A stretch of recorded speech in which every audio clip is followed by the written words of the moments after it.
Hey guys, real quick before this video begins, I just want to give a big shout out to you guys, to the community. The channel's been growing a little bit, and I've been very much appreciating, all the views and support you guys have been giving, all the comments you guys drop. So, just saying thanks and hoping that this keeps going. I really want to make this channel something. So, if you have anything you want to say, if you have, any tips, whatever the case may be. Just go ahead and let me know. I'm always trying to figure out what to do next, and so with your support, definitely want to keep making videos like this. So just wanted to say that before this video begins, and now let's get on to it. Hello everyone, welcome back to my weapons comparison series for Insurgency Sandstorm, and today we'll be looking at the Mk18 CQBR versus the Mk17 mod. And the reason why we are doing this is because these two weapons are both available for the Advisor class. In fact, I believe they are exclusively available for the Advisor class for security forces. So if you ever pick that class and wonder which weapon is better or worse, or more my style, or more versatile, which is what this series tends to rely on, then this video is definitely for you. So let's go ahead and get the breakdown. The Mk18 CQBR uses 5.56 NATO, vertical recoil of 22, a horizontal of 11, a high velocity of 780, and a high fire rate of 741, a penetration as well of 275, and a mag capacity of 30 with only two fire modes, full auto and single aim. As you see here, the Mk18 costs 4 supply points. A foregrip would be 3, which is typically standard. And that's really all we have to show you for right now with this weapon. So let's go ahead and load it up. Okay, let's do it! So as always, let's go ahead and take a look at the iron sights. Very standard, but this is very clean as well. I like these iron sights. Again, I don't know if it's just me or what the deal is, but I do feel again that the front sight is just slightly not out of line, but just slightly higher than where I think it should be. But again, that's probably just personal preference and what I'm used to in regards to my games, not technically what you would see in this game or on the range in real life. Overall though, these irons do the job. Very clear, very easy to look through, and you don't have to worry about, as like I've shown with MP5, any type of metal or just any added pieces that would affect your peripheral vision. So let's go ahead and do our standard recoil test.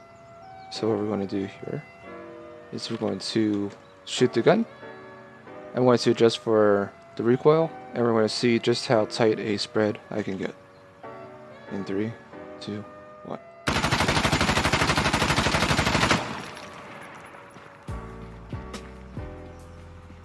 Okay, so that is what my spread looks like, at least first time around. And this is fairly tight. There is a lot of vertical recoil. I had to adjust for it. You can see that shot there. The moment I felt that kick in, I felt it was going to go up and right, so I had to pull down as hard as I could to make sure that I could keep this spread going. Overall though, not a whole lot of horizontal recoil, as we've seen with other weapons. I guess you can say it's pretty standard, but it's definitely a cool gun. It is a little jumpy, which is why that bullet's over there and not the rest of this cluster. And so with that said, let's go ahead and look at the next gun. So now we will be looking at the Mk17 mod, which uses a 7.62 NATO, a vertical recoil of 27, horizontal of 12, so just overall higher recoil, a velocity of 715, which is slower, a fire rate of 600, which is definitely slower, but a higher penetration of 365, as well as a mag capacity of 20, and then again, full auto or single fire. And so that is your comparison overlay between these two. So the big difference here is definitely the lethality of the Mk17. It will kill quicker. Just that you're going to be shooting slower, and you're going to have to deal with more recoil in both vertical and horizontal. But on top of that, you will also be running with 20 rounds, unless you want your extended mags, which in this gun only cost 2 supply points. So I'm going to go ahead and attach that to this weapon for the sake of this video. And on top of that, I also do want to do a little bit of a loadout breakdown, because with Mk17 costing 3 supply points and the extended mag costing only 2, that brings your total to 5. So it's not necessarily a bad thing, but for a weapon like this, you may want to grab a foregrip instead of the magazine. It all depends on your playstyle and how you want your weapon to work. Do you want to have your 30 rounds, or do you want to have a slightly more reliable weapon by grabbing a foregrip? Either way, the weapon comes out to about 5 or 6 supply points in total, unless you somehow decide to take both and negate everything else in your loadout, which is possible. Whereas Mk18 costs 4 supply points out of bat, but it does have 30 rounds, and if you were to equip a foregrip to that, that would cost 3, so that would cost 7 supply points. So when it's all said and done, the Mk17 is actually going to be more lethal, and 1 supply 5. Let me get the math right. 3 and 5. 4 and 3 is 7, so it will cost 2 supply points cheaper than grabbing the Mk18 with a foregrip. So do you want essentially an equivalent to the M4, or do you want to have a more lethal weapon that you can attach another 10 rounds to give it a total of 30 and have it cost 2 supply points more, or 2 supply points less? That's a big difference. And then for 1 added supply point, you can then grab the foregrip.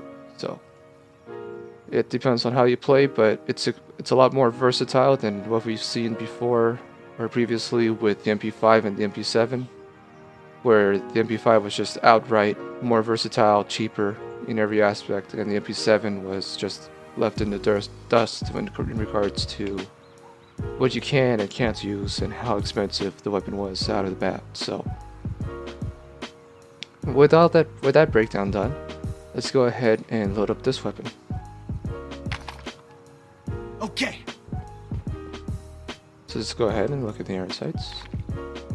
A lot smaller than the other one, I feel.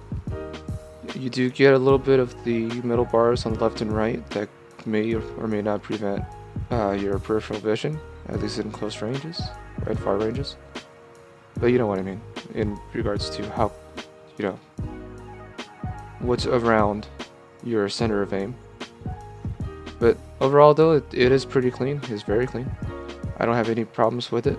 So with that said, it's more personal preference on which one you like. I will give props though to the Mk18 because it does have cleaner irons than this, but this one I have no problem with. Like, this is just fine for me. So with that said, let's go ahead and do our recoil test for this weapon.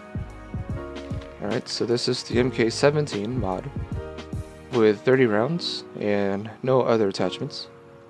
Let's go ahead and see how it goes. 3, 2, 1.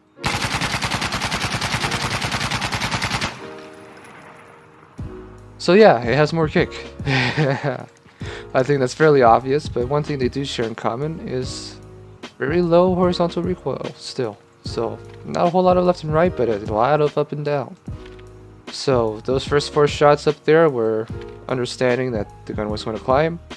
I adjusted as soon as I could, and this is essentially the pattern that I got on my first go around. Overall, it's not too bad of a difference, but it is very noticeable, especially if you're shooting at range.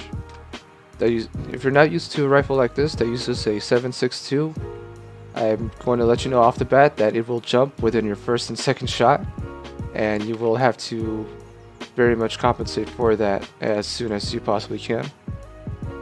It probably would be more efficient on a single fire mode at distance, which is probably what this is designed for. But in a pinch, if you need to use this in full auto, it will definitely do the trick. If you are using full auto at medium range, it is going to jump on you, so just be very alert on that. It's going to take a little bit of practice, but with some good practice, you can have a very lethal weapon that can be very accurate. So, we're not done yet with this video, but we're going to go ahead and look at both of these weapons again, but this time with a foregrip, and see just how much more accurate these two can be. Alright, so we are here with Mk18 with a regular foregrip, which again brings your total supply points to 7. So I always want to keep that in mind. Okay, let's do it! I always want to keep that in mind for whenever someone is building a, some presets, or they want to see, which one's going to be cheaper and the most optimal. That's why I do it. That's why I make these videos, to try and give you as many options as possible, and which weapons will give you those options. So, here we are with the Mk18 with a foregrip. 3, 2, 1.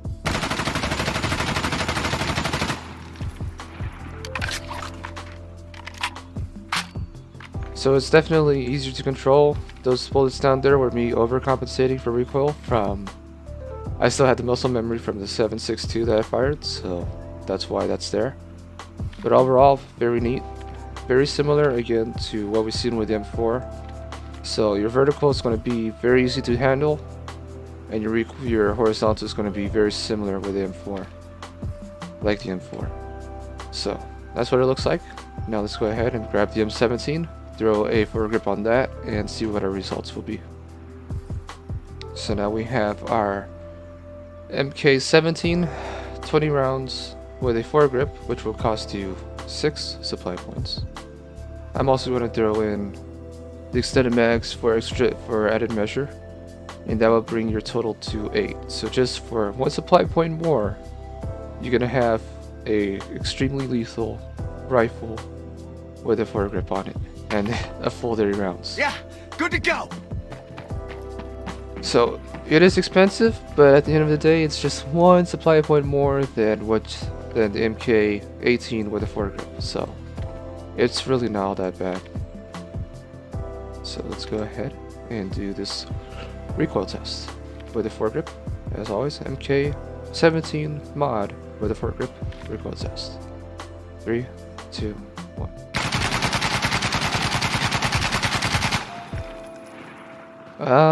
I'm not sure if I can recommend it or not. That felt very difficult to control, I will not lie. Strangely enough, there was no horizontal, but there was a lot of vertical still, even with a foregrip. 7.62 is just going to jump on you, I guess, especially in this gun in particular. So, again, if you really want to try and master this gun, it's going to take a bit of patience. It's going to be a little bit difficult to control on a full auto, or a lot difficult to control in comparison to your lower caliber weapons like the Mk18 or the M4A1. But again, if you want a deadly weapon, it's going to be at a premium, which means it's going to cost a little bit more, and it's also going to give you more recoil, as it should. So that is the recoil comparison between these two weapons. I can't really give you a victor in between these two. They are both extremely versatile. You can attach a lot to them without it costing too much. Overall, they're both solid weapons. I would recommend both of them. If you do want to have your weapon be more reliable in close quarters combat and fight with limited recoil, the Mk18 is definitely the way to go. If you want to have something that's like a pseudo sniper or like a DMR type of rifle, then the Mk18 is the way to go, because you can definitely use this weapon in that scenario. But you can also, again, throw it on full auto let the recoil fly and see what happens in close quarters. I would definitely say give these two weapons a try. They're going to be very lethal, very deadly in their terms of use. And I hope you found this video enjoyable. So if you did find this video enjoyable and informative, please give the video a like. And if you want to see more, please consider subscribing. I am Mr. Rain, and thank you for watching. I'll see you guys in the next one.